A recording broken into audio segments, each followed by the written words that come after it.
a little tube that is the width of the zip. So we make a tube that basically will cover here. So inside out, and all we're going to do is stitch down the side of there to make a tube that is slightly wider than the actual zip. So I'm just going to stitch down that side. Doesn't matter if it's much wider, as long as it's not smaller.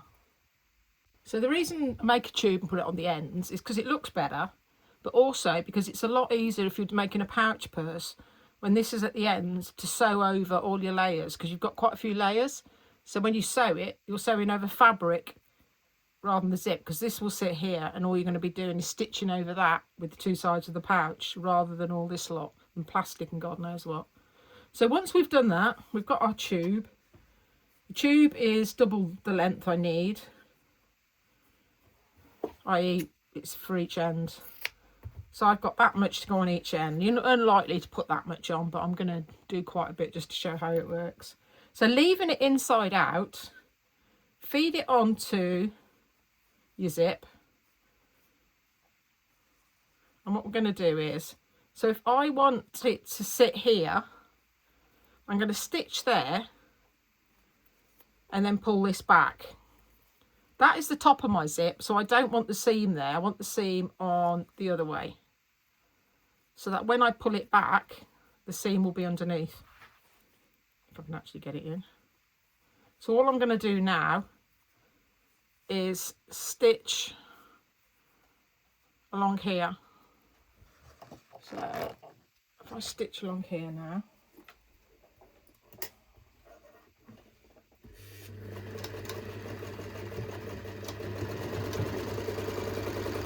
double it over the zip to give it a bit of strength. What I can now do with all this gubbins at the end is cut it. That's the top of my zip, and all I do is pull that down to here and press it, and then the seam's underneath, there's no nasty edges, and that's going to be the width of my fabric when I do it. So I'm just going to press that. On the other side, it's exactly the same. Just make sure, so my seam goes at the bottom. Put those in. She says, come on. Oh, I'll just push it in as well now. But what you do need to do when you're doing this side, right, so what I'm going to do now is exactly the same, i.e. I'm going to stitch along there and pull it back. What you do need to make sure though is, obviously that's the part that's going to be my zip, so make sure this is the distance you want your zip, but that has to be this side of the stitching. So if I pull that down a bit,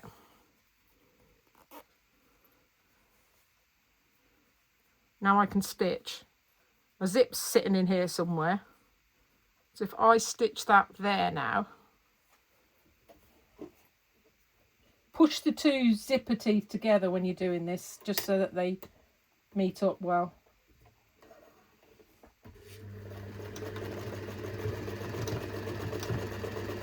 Just make sure that they're pushed together when you're sewing. She says going straight off the end, but anyway. Doesn't matter what a mess it is because it's not going to show. Right, so that's that side. Again, cut that off.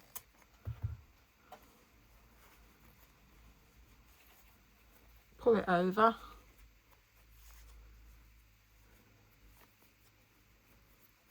And you've got your zip totally encased. It's not going to go off anywhere. And you've got your two neat ends that you can stitch over really easily when you're doing your pouch sides. So that's it.